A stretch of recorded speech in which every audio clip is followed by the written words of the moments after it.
दोस्तों, आपने जिंदगी के बारे में हजारों कहावतें सुनी होंगी, लेकिन ये लाइन कुछ खास है। कचरे के ढेर की भी जगह बदलती है, तू इंसान है, तेरा भी वक्त आएगा। ये लिखा था एक मां ने अपने बेटे को, उस वक्त जब उसका बेटा दुबई में 12 साल तक स्ट्रगल कर रहा था, भूखा था, लोग उसका मजाक उड़ा रहे थे और बॉलीवुड के बड़े बड़े लोग उसे ये कहकर ठुकरा रहे थे कि पहले अपनी शक्ल तो देख ले। लेकिन इस मां ने कभी अपने बेटे पर से भरोसा नहीं उठाया। उसने अपने गहने तक बेच दिए, बस एक सपने के लिए। आज वही बेटा करोड़ों दिलों पर राज करता है। कोई कहता है कि उनकी आंखों में सैकड़ों कहानियां हैं, कोई कहता है कि वो एक कच्चे हीरे की तरह है।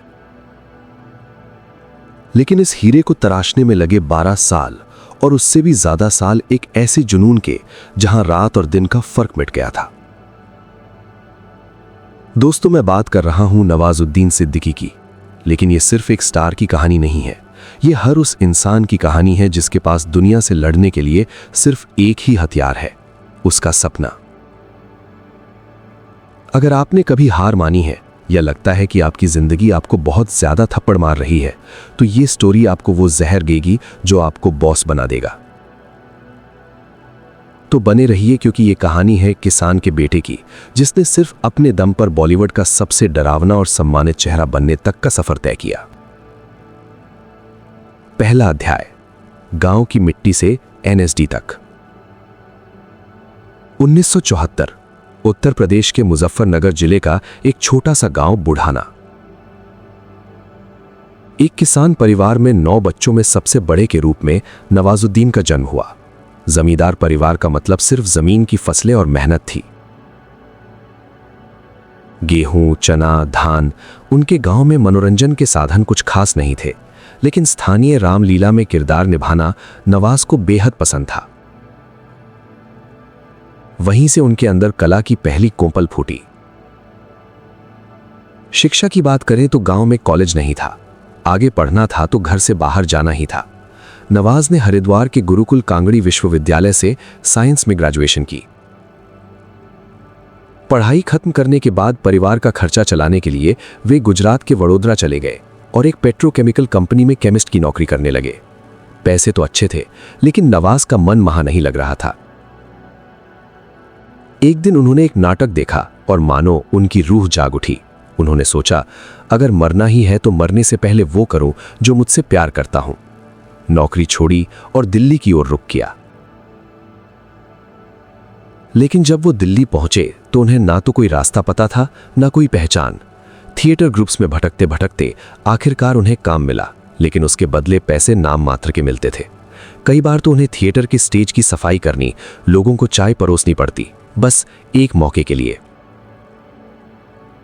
पैसे खत्म होने लगे तो नवाज ने नोएडा में एक वॉचमैन की नौकरी शुरू कर दी। उसी दौरान उन्होंने national school of drama NSD में एडमिशन ले लिया। एनएसडी में जाने के लिए 10 नाटकों में काम करना अनिवार्य था और नवाज ने वो भी दिखा दिया। वे कहते हैं कि जब सपना बड़ा हो तो शर्म और अहंकार छोड़कर उसके पीछे पड़ जाना चाहिए। 3 साल की ट्रेनिंग के बाद भी उन्हें यह एहसास हो गया था कि दिल्ली उनके सपने को पूरा नहीं कर सकती। अब जरूरत थी उस शहर की जहां लाखों सपने हर दिन मरते भी हैं और जीते भी हैं, मुंबई। दूसरा अध्याय, मुंबई का वो स्ट्रगल जो 12 साल तक चला। 2000 का दशक। नवाज के पास था एक एनएसडी की डिग्री, एक सपना और जेब में बस कुछ हजार रुपए। मुंबई ने उनका स्वागत तो किया, लेकिन यह शहर किसी पर रहम करने वाला नहीं था। ऑडिशन का सिलसिला शुरू हुआ, लेकिन उन्हें हर बार एक ही जवाब मिलता, पहले अपनी शक्ल तो देख ले, तुम्हारी फोटोज कैमरा फ्रेम नहीं करता, तुम हीरो वाली चीज नहीं हो। रिश्तेदारों ने तो पहले ही कह दिया था, गोरे चिट्टे लोग हीरो बनते हैं, तुम कहां से आ गए। लेकिन नवाज ने हार नहीं मानी। पैसे खत्म होने लगे। पहले उन्होंने गोरेगांव में एनएसडी के दोस्तों के साथ एक कमरा शेयर किया। जब कमरे का किराया नहीं दे पाते थे तो मकान मालिक उन्हें बाहर करने की धमकी देता था। एक वक्त ऐसा भी आया जब उनके पास रहने के लिए कोई जगह नहीं बची। उन्होंने अपने एनएसडी के एक सीनियर से मदद मांगी और सीनियर ने कहा, रह सकते हो, लेकिन मेरे लिए खाना बनाना पड़ेगा। ये वो साल थे जब नवाज ने सच में दर दर भटकना सीखा था। उन्होंने अपने एक इंटरव्यू में बताया था कि वो एक दिन धनिया बेचते थे, तो कभी वॉचमैन की नौकरी करते थे, कभी थिएटर में स्टेज साफ करते थे, कभी किसी फ्रेंड के घर छिपकर रात बिताते थे। पैसे तो नाम के नहीं थे, भूख उनकी रोज की साथी थी। कई बार ऐसा हुआ कि खाना नहीं था तो पानी पीकर सो गए। एक बार तो भूख के मारे बेहोश होकर गिर पड़े। उन्होंने कहा था कि बॉलीवुड का सपना मेरा आखिरी सपना था, अगर ये टूट गया तो फिर जीने का कोई मतलब नहीं था। फिर भी वो ऑडिशन देते गए और रिजेक्ट होते गए। सरफरोश 1999 में उन्हें एक बेहद छोटा रोल मिला। मुन्ना भाई MBBS 2003 में उन्होंने एक चोर का किरदार निभाया। ये रोल इतने छोटे थे कि दर्शक उन्हें पहचानते तक नहीं थे।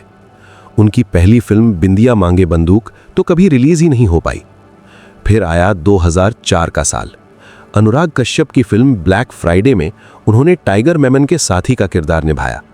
लोगों ने उनकी एक्टिंग पर ध्यान देना शुरू किया, लेकिन असली सफलता अभी बहुत दूर थी। 2011 में अनुराग कश्यप की गैंग्स ऑफ वासेपुर से पहले उन्हें पीपली लाइव में काम मिला। फिल्म को अच्छी प्रतिक्रिया मिली, लेकिन नवाज का सितारा अभी नहीं चमका था। इस दौरान वो टीवी सीरियल्स के ऑडिशन भी दे रहे थे, लेकिन वहां भी उन्हें काम नहीं मिल रहा था। 12 साल बीत चुके थे। 12 साल लगातार रिजेक्शन, भूख, बेइज्जती और बेघर होने के बावजूद नवाज का जुनून कम नहीं हुआ था। यहां तक कि टीवी पर काम न मिलने के बाद भी उन्होंने कहा कि वो लोकल ट्रेन में थिएटर ही कर लेते, लेकिन अभिनय नहीं छोड़ेंगे। तीसरा अध्याय, वो मां, वो खत और वो लाइन जिसने हिम्मत बांधी। 12 साल का ये लंबा संघर्ष केवल नवाज के दम पर ही संभव नहीं था। उनकी सबसे बड़ी ताकत थी उनकी मां, मेहरुनिसा सिद्दीकी। एक गांव की महिला जिसने खुद कभी स्कूल नहीं देखा था, लेकिन अपने बेटे को सपने देखना सिखाया। नवाज के इंटरव्यूज में वो किस्सा बार बार आता है। जब वो पहली बार अभिनेता बनने की बात करते हैं तो लोग उनकी शक्ल का मजाक बनाते थे, लेकिन जब उन्होंने अपनी मां से कहा तो मां ने कोई सवाल नहीं पूछा। वो कहते हैं कि एक बार उनकी मां ने उन्हें पत्र लिखा था जब वो दुबई में थे और हालात बहुत खराब थे। उस पत्र की एक लाइन थी, कचरे के ढेर की भी जगह बदलती है बेटा, तू इंसान है, तेरा भी वक्त आएगा। ये लाइन उनके लिए मंत्र बन गई। जब भी वो हारने लगते ये लाइन उन्हें याद आती। मां ने अपने गहने तक बेच दिए ताकि नवाज पढ़ सके और अपने सपने का पीछा कर सके। आज उसी मां का नाम BBC की 100 सबसे प्रभावशाली महिलाओं में शामिल किया गया। नवाज कहते हैं, मेरी मां का भरोसा ही था जिसने मुझे जिंदा रखा। जब दुनिया कह रही थी कि तुम कुछ नहीं हो, तो मां कह रही थी कि तुम्हारा वक्त आएगा। चौथा अध्याय, गैंग्स ऑफ वासेपुर और उसके बाद 2012। 12 साल के अथक संघर्ष के बाद आखिरकार वो दिन आया जिसका इंतजार नवाज को था। अनुराग कश्यप की गैंग्स ऑफ वासेपुर रिलीज हुई। इस फिल्म में नवाजुद्दीन सिद्दीकी ने फैजल खान का किरदार निभाया। जब फिल्म सिनेमा घरों में लगी तो एक तूफान आया। सब ने पूछा, ये बंदा कौन है, कहां से आया? 12 साल का एक्सपीरियंस, भूखा रहना, बेघर होना, रिजेक्ट होना, सब कुछ उनकी एक्टिंग में झलक रहा था। दर्शक उनके किरदार से इतना प्रभावित हुए कि नवाज सिर्फ एक चेहरा नहीं बल्कि एक ब्रांड बन गए। उसी साल आई कहानी फिल्म, जिसमें उन्होंने एक पुलिस अफसर का रोल निभाया। विद्या बालन के साथ उनकी जोड़ी और उनका डायलॉग डिलीवरी ने लोगों को झकझोर कर रख दिया। उसके बाद तो जैसे सफलता की लिस्ट ही बन गई। द लंच बॉक्स 2013 में उनकी सूक्ष्म अभिनय, किक 2014 में विलन, बजरंगी भाईजान 2015 में पाकिस्तानी जर्नलिस्ट, रमन राघव 2.0 2016 में सीरियल किलर। एक के बाद एक ऐसे किरदार आए जिसने साबित कर दिया कि हीरो का रूप नहीं, हीरो की काबिलियत मायने रखती है। आज वो नेशनल अवार्ड से लेकर फिल्म फेयर तक हर बड़ा सम्मान अपने नाम कर चुके हैं। 5वां अध्याय, सबक और प्रेरणा। तो दोस्तों, नवाजुद्दीन सिद्दीकी की ये कहानी हमें क्या सिखाती है? पहला, कोशिश करने वालों की हार नहीं होती।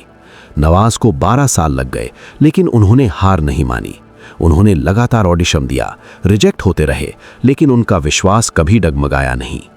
दूसरा, शक्ल या सूरत कभी सफलता की मंजिल नहीं होती। बॉलीवुड के तथाकथित चमचमाते लोगों ने जिन्हें ठुकराया, आज वही नवाज उनका सबसे बड़ा सितारा है। तीसरा, मां का साथ और उनका भरोसा।